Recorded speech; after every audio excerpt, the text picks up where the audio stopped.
Bugün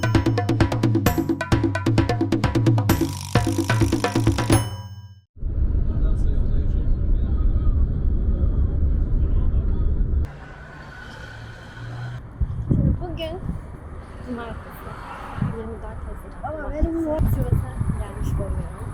Tahmin ettiğimden daha geç ulaştım. Ama olsun. Zamanım az olduğu için bavulumu bıraktım otogarda akşam 9'da. Ay benim lafa bodoslama dalmam pek. Akşam 9'da Mardin'e otobüsüm var. Otobüslerin olduğu yerde dolmuşlar, yerine dolmuş yok. Fırsattan istifade otobüs ya da dolmuş hatkası gelirse bunu beklerken biraz çekindim. Az önce konuya dank diye daldım. Burası aslında yani Sivas benim için bir aktarma noktası gibi bir şey. Tabii ki bu Sivas'ın önemsiz bir şehir olanlara gelmedi. Ama şu şekilde oldu. Ben normalde Mardin'e gidecektim direkt olarak. Ama Mardin'e otobüs asla olmadığı için olmadığı için derken seferlerin hepsi doluydu. O yüzden bir yerden aktarma yapmam gerekiyordu. O yüzden ben de Sivas'ı seçtim. Yani aynı zamanda hani şöyle şunu gözettim aktarma olarak seçerken. Hem şey olması gerekiyor, otogardan merkeze ulaşım kolay olması gerekiyordu. Hem 6-7 saat olması gerekiyordu. Çünkü Mardin'deyken gece yolculuğu yapmam gerekiyor ki bunu ekstra bir gün falan böyle bazen erken varışlı yerlerde sıkıntı olabiliyor. Bir de merkezde gezebileceğim yerlerin olması. O yüzden Sivas'ı seçtim. Aslında bakılırsa zaten ben pek çok yeri merak ettiğim için Sivas'ta benim için farklı yerlere ama işte şansı Sivas'tan Mardin'e bilet de olduğu için Sivas'ta karar kıldım. Şimdi dün Cuma günü iş çıkışı saat 8.30'da normalde 10.30 Sivas varış gösteriyordu ama gelmiyor ki saat 1'de yani neredeyse 1'de vardım. Şu anda işte eğer bir 5-10 dakika içinde gelirse dolmuşta tahmini 20-25 dakika sürer diye düşünüyorum. Bu mu acaba? Bu galiba. Sivas'taki ilk durağım çorabım delindiği için çorap satın almadım. Şimdi bir yıl sonraki esneme bağlanıyoruz ve size burada neler söylediğimi anlatıyorum. Öncelikle ortam çok gürültülüydü. Benim yolculuk dolayısıyla kulaklarım tıkanmıştı ve çok kısık sesle konuşmuşum. Bir de üstüne konuşma sesleri, müzik sesi, tabak çanak sesleri derken her şey birbirine girmiş ve sesi de bir türlü kurtaramadım. Sivas'a gelmeden önce bir araştırma yaptım. Etsiz olarak meşhur buradan ne yiyebilirim diye. Yaptığım listeye göre uygun olan bazı restoranlar vardı. Önce oralara gittim. Ama gittiğim yerlerde benim birkaç farklı lezzeti aynı yerde deneyebileceğim menülerin olmadığını gördüm. Bu yüzden onlardan öneri istedim. Sorduğum kişiler de bana hep sosyal tesisleri söylediler.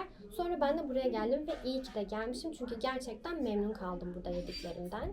Yemeklerle ilgili detaylı yorumları videoda yapıyorum aslında ama gürültüden kendi sesimi de anlayamadığım için ne söylediğimi şu anda çok hatırlamıyorum. Bence porsiyonlara göre de, lezzetine göre de uygun fiyatlı bir yerde. Bir de benimle ilgilendikleri için buradan memnun ayrıldım.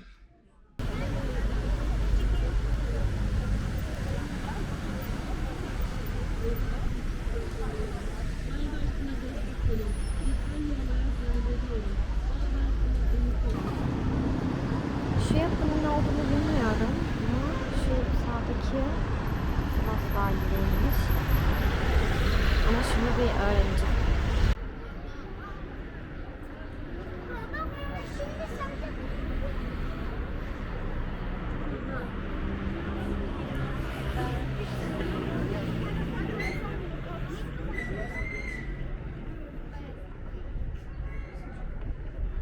Emir abi sen...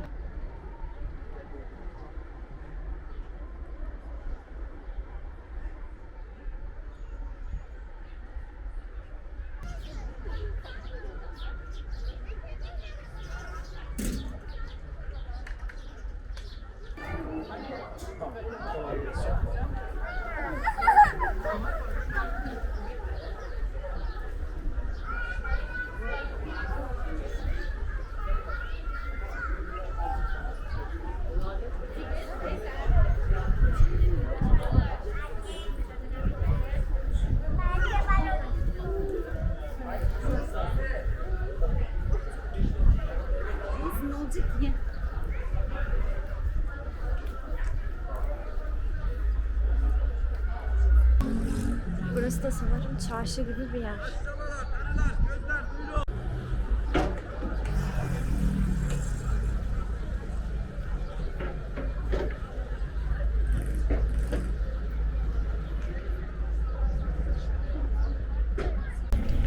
çarşı değilmiş.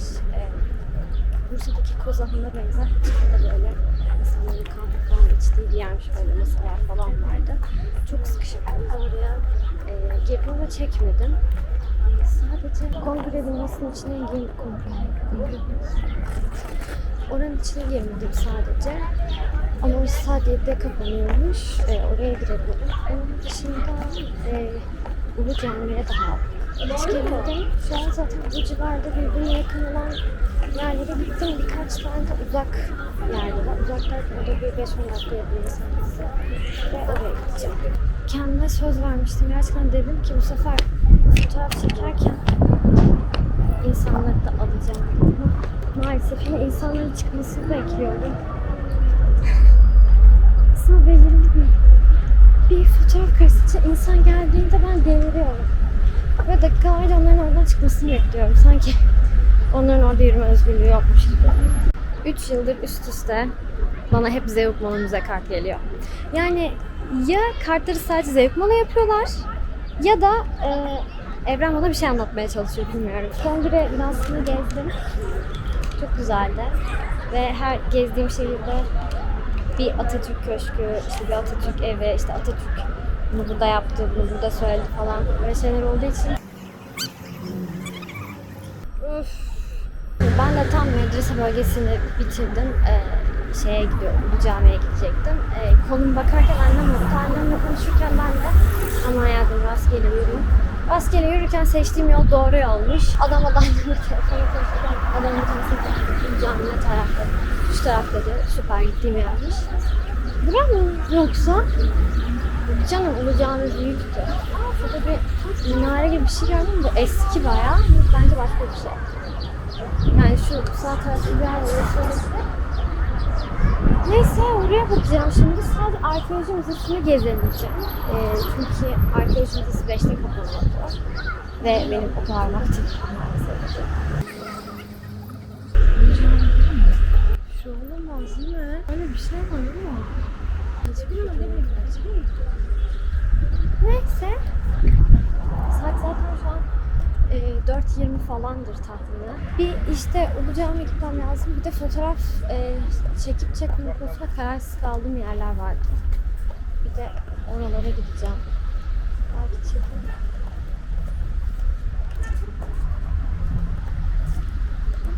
Burası nereye?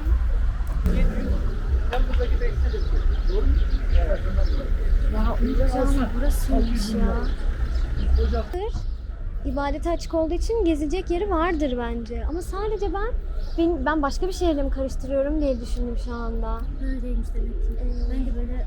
Değil mi? Daha Şatafatlı bir cami. Benim de aklımda kalan oydu. Herhalde böyle değil. Ben bir gireceğim yine içine. Teşekkür ederim.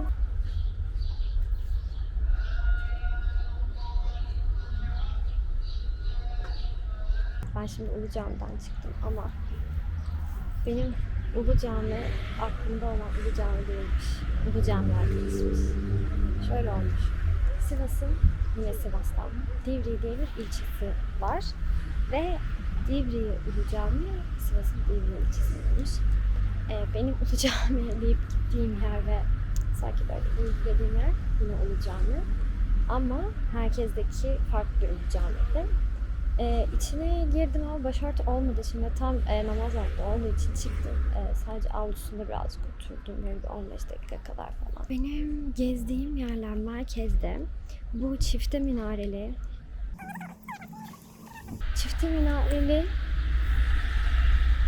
gezdim ya hani o.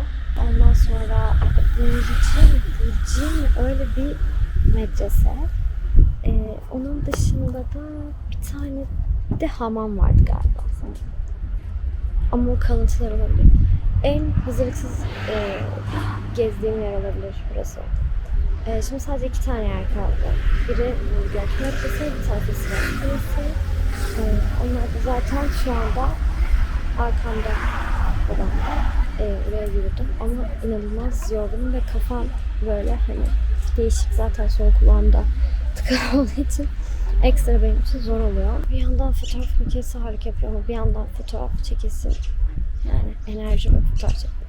Çünkü çok uğraşıyorum, bekliyorum, zamanım da yok. Yani en harcadığım ve güme giden yer burası olabilir.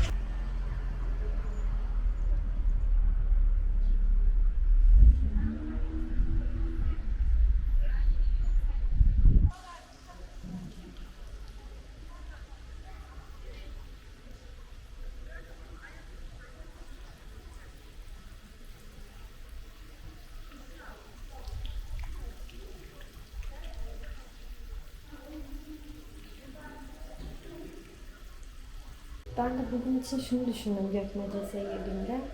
Bugünkü en iyi ve en görülmeye değer ve en beğendiğim yer burası demiştim. Nimet Çelebi de böyle söylemiş. Gök Medrese denilen görülmeye değer bir medrese vardır ki diye devam etmiş. Tek rakibim Evliya Çelebi. Evliya Çelebi gezerken resmi tatilleri beklemek zorunda değil. Onu çok kıskanıyorum gerçekten. Burası gerçekten çok güzel.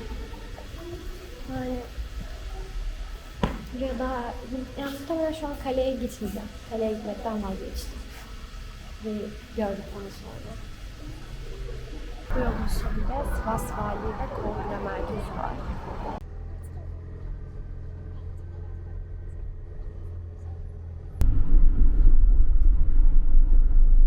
Gerçekten kameramı kullanmayı unutmuşum ya birden fazla olduğu için.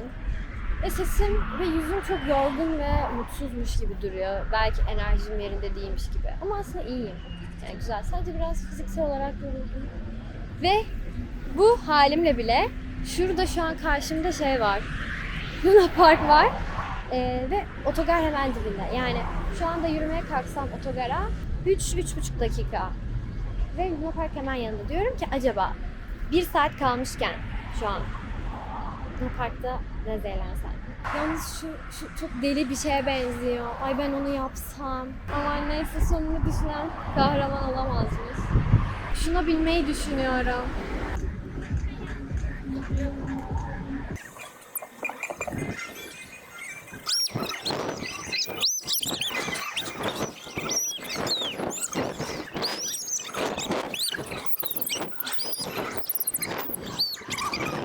Gerçekten o neydi demek istiyorum. Şöyle, ben normalde onu dışarıdan gördüğümde çalışır halde görmemiştim ilk.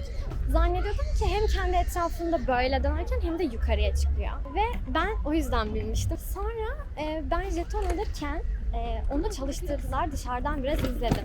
Sadece kendi etrafına dönerek yatay gidiyordu. Yani yukarı aşağı çıkmıyordu. Ve diyorum ki ha bu şeymiş ya. Öyle tehlike seviyesi bana çok yüksek değilmiş yani böyle aşırı korkunç değilmiş. Ve hemen otogar burada, evet gözüküyor. Dışarıdan gerçekten gördüğümde asla ama asla o kadar yukarı çıkmamıştı. Kesinlikle bindiğin zaman daha farklı oluyormuş.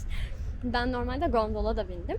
Hani o pik seviyesi var ya böyle en yükseğe çıktığı zaman. İşte o zaman sen havalandığında hani kemer artık sana güven vermediğinde o zaman çok daha tehlikeli ve çok daha zevkli bir hal alıyor ama aynı zamanda böyle Carving gibi otel bir şey oluyorsun yani. Buna da hep binmek istiyordum. Çok iyi oldu. Ya gerçekten kadar mutlu oldum değil yani. Şöyle tehlike ve böyle macera işte böyle spontane şeyler bana hep yaşadığımı hissettiriyor. O yüzden ben böyle şeyleri çok seviyorum. Yani belki de o yüzden seyahat etmeyi seviyorum. Çünkü seyahatte her şey belirsiz. Başına iyi ve kötü her şey gelebilir. Sınırsız olasılık var. Ve beni de cezbeden bu. Yani her şey açıksın. Çok güzel şeyler de olabilir. Korkunç şeyler de olabilir. Ama hep iyi tarafına bakıyorum ve başıma hiç kötü bir şey gelmedi. Korkarak yaşayamam bu hayatı. Neyse şimdi ben otogarıma yarım saat kaldı. Lönk diye ortaya bıraktığım bavulumu alıp artık otobüsünü bekleyeceğim. Daha da fazla çekim yapmam diye düşünüyorum. Güzel bir cumartesiydi.